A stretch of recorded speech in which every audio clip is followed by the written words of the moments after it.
Monty, Monty, क्या हुआ मेरे बच्चे को?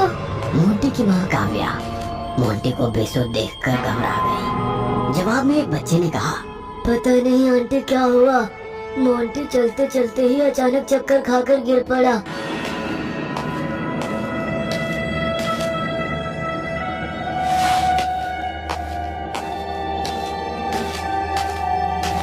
काव्या ने अपने लाल को सोफे पर लिटा दिया और उसका हाथ और माथा छूकर बोली, इसे तो बहुत तेज बुखार है। बुखार?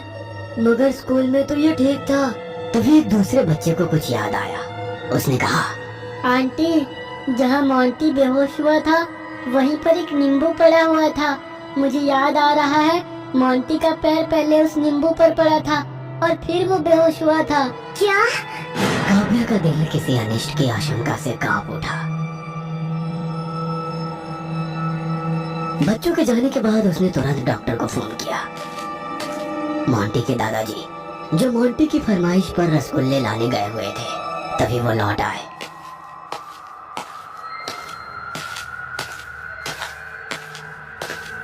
और अपने प्रिय पोते को अचानक बीमार देखकर वो भी घबरा गए।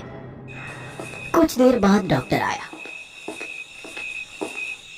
और बच्चे का चेकअप कर कुछ दवाइयां लिख दी।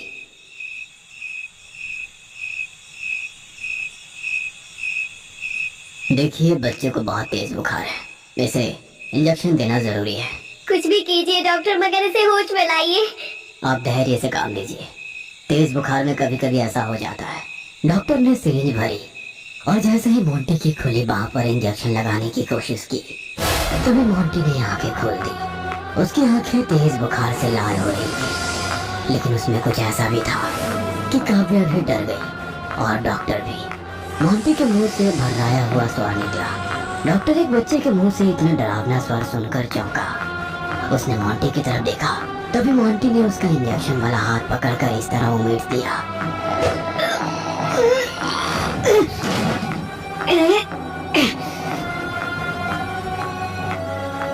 कि दर्द से बिलबिलाते डॉक्टर को तेजी से पलट जाना पड़ा। अगले पल मोंटी की लात डॉक्टर के कुल्हों पर पड़ी। वह मुंह के बल गिर गया।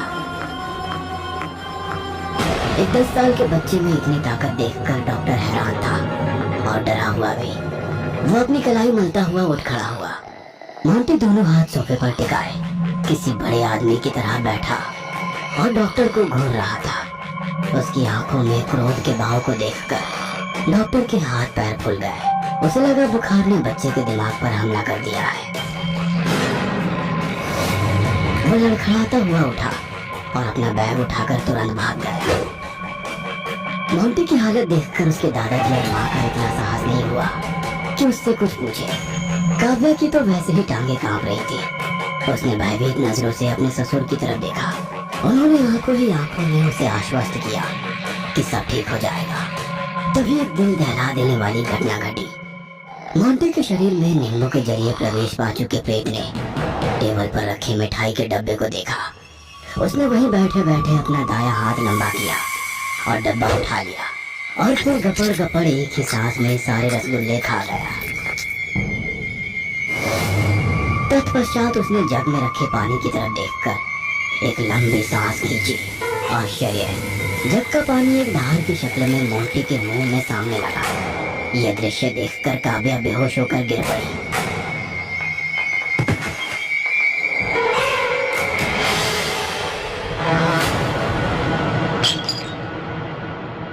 मोंटी ने काव्या के गिरते जिस्म पर नजर भी नहीं डाली और एक डकार लेकर सोफे पर पसर गया।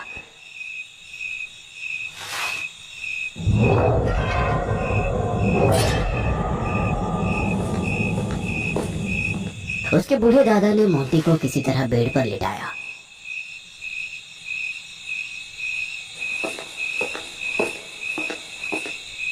और फिर अपने बेटे को फोन कर तुरंत बुला लिया। बूढ़े का बेटा निकेतन जब आनन फानन ऑफिस से लौटा तो अपने पिता को परेशान और डरा हुआ दरवाजे पर खड़ा पाया। क्या हुआ पिताजी, आप इतना डरे हुए क्यों हैं? तुम मोंटी से बात भी मत करना, काव्या का ध्यान रखना, मैं अभी आता हूँ। इतना कहकर वो वहां से चले गए। निकेतन के पिता के एक मित्र थे दीनानाथ। मोहनदास ने जब अपनी परेशानी दीनानाथ को बताई तो वो तुरंत मोहनदास को एक ओझा के पास ले गए। अब इसका एक ही तरीका है कि आप भी नींबू पर उस प्रेत का उतार कराइए और उसे अन्य सामग्री के साथ किसी चौराहे पर रख दीजिए। क्या इतने से मेरा पोता ठीक हो जाएगा? हाँ, मगर एक अनिवार्य शर्त है। वो क्या? शाम होने से पहले उस नींबू पर किसी भी इंसान के पांव चढ़ना जरूरी है, वरना फिर वो वापस बेताब के पोते में घुस जाएगा। तब उसका उत्पात इतना भयानक होगा कि आप उसे चाहकर भी काबू नहीं कर पाएंगे। ओझा की बात सुनकर मोहनदास सोच में पड़ गए कि आखिर क्या किया जाए। अगर अपने पोते को ठीक देखना चाहते थे तो उन्हें किसी और की आंखों के तारे की बलि देना जरूरी थी, जो महापाप था। मोहनदास काफी देर तक धर्म कर्म के बारे में विचार करते रहे। तत्पश्चात उन्होंने ओझा से पूछा, महाराज, क्या कोई ऐसा उपाय नहीं है कि यह शैतानी आत्मा हमेशा हमेशा के लिए खत्म हो जाए? है क्या महाराज? वही बताइए, ताकि जैसे आज हम परेशान हो रहे हैं वैसे दूसरों को परेशान ना होना पड़े। मगर इस उपाय को आप नहीं कर पाएंगे। आप कहिए तो सही, क्या उपाय है? इंसानी बलि। क्या? दीनानाथ का मुंह खौफ और हैरत से खुला रह गया। मैंने पहले ही कहा था, आप दूसरा उपाय नहीं कर पाएंगे। मोहनदास ने कठिनाई से अपने धड़कते दिल पर काबू पाया और पूछा, क्या इंसान की बलि देवी के सामने दी जाएगी? नहीं, ये बलि इंसान को स्वेच्छा से देनी होगी। और यकीन मानिए कि जैसे प्रेत आपके पोते में इस वक्त है, उसे मारने के लिए आपके पोते को मरना होगा। नहीं। मोहनदास खुद को संभालते हुए बोले, नींबू वाला काम कब कीजिएगा? कल 12 बजे के बाद आ जाओ। और हाँ, ये भभूति ले जाइए। किसी भी हलवाई से 5 किलो मिठाई लेकर उस पर डाल दीजिएगा। ये मिठाई अपने पोते के सामने रख देना। इस मिठाई से वो संतुष्ट हो जाएगा। कहीं ऐसा ना हो उसकी भूख ही ना मिटे।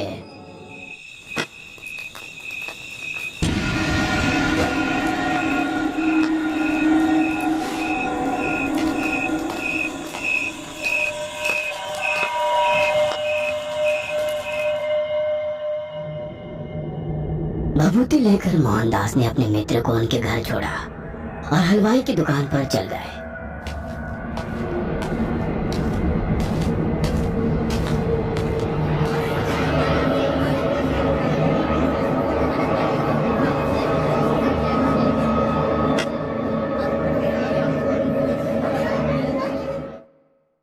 डाइनिंग टेबल पर रखा सारा खाना मोंटी खा चुका था, मगर उसकी भूख थी कि शांत होने का नाम ही नहीं ले रही थी। काव्या और निकेतन डरी हुई नजरों से उसकी हरकतें देख रहे थे। खाना, मोंटी काव्या को घूरते हुए कहा। वो तो तुम सारा खा गए। काव्या दहशत से भर उठी। आवाज ही नहीं, उसका जिस्म भी कांप रहा था। मुझे भूख लगी है। अभी बना देती हूँ। नहीं, खाना बनाने में समय लगेगा। मुझे बहुत भूख लगी है। मोंटी वहशियाना स्वर में दहाड़ा। अचानक आसमान में बादल गरजा, बिजली कड़की और मोंटी के लंबे लंबे दांत बाहर झांकने लगे। ये देखकर काव्या के हलक से चीख निकल गई और मोंटी ठहाका लगाता हुआ उठा और काव्या की तरफ बढ़ने लगा। उसका ये रूप देखकर निकेतन का भी रंग पीला पड़ गया। ये तुम क्या कर रहे हो मोंटी? तुम अपनी माँ का खून पियोगे? नहीं बेटा, वो तुम्हारी माँ है। मेरी कोई माँ नहीं है। इसके बाद तुम्हारी बारी है। इतना कहकर मोंटी ने निकेतन को दूर फेंक दिया और वो काव्या की तरफ बढ़ने लगा। तभी मोहनलाल मिठाई का डब्बा लेकर आ पहुंचे।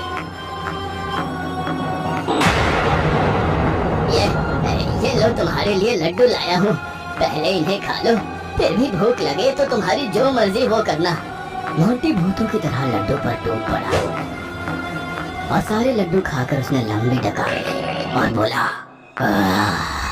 अब भूख शांत हुई। इतना कहकर मोंटी गहरी नींद में सो गया। मोहनदास ने अपने बहू और बेटे को उठाया और उन दोनों को साथ लेकर चल दिए। मोंटी घर में अकेला है पिताजी, कहीं वो शैतान। डरो मत बहू, उसे कुछ नहीं होगा। भला कोई अपना घर भी तोड़ता है? मोंटी का शरीर अब शैतान का घर है। वैसे भी जब मोंटी उठेगा तो वो हमारा मोंटी होगा, शैतान की आत्मा नहीं। तुम दोनों मेरे साथ चलो।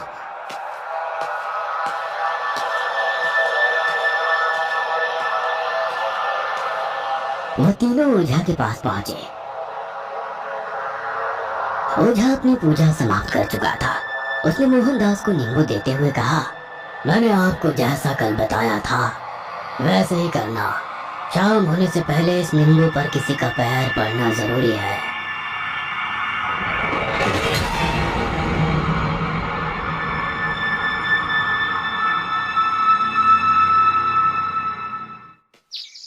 नींबू लेकर मोहनदास अपने बहू और बेटों के साथ चौराहे पर आ गए।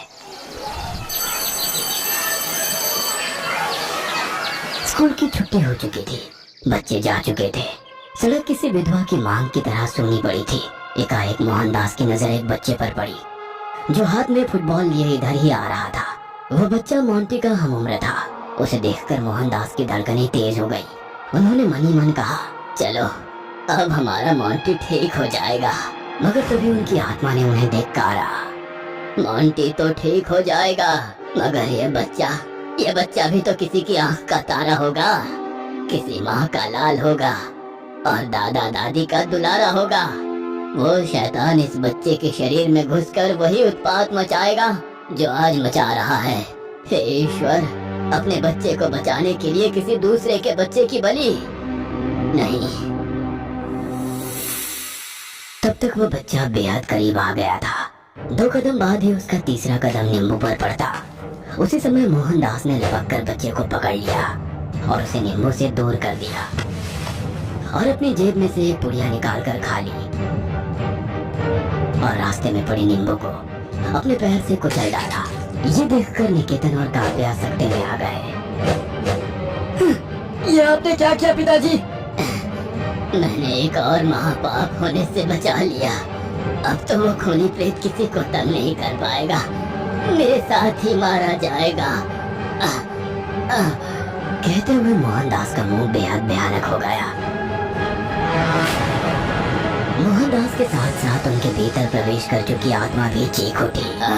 ये सब देखकर निकेतन और काव्या डर के 2 कदम पीछे हट गए। तभी मोहनदास बोले, मैंने सपेरे से जहर खरीदा था, वही मैंने खा लिया। अब ये खूनी प्रेत किसी को परेशान नहीं कर सकेगा। अब ये मेरे साथ ही खत्म हो जाएगा।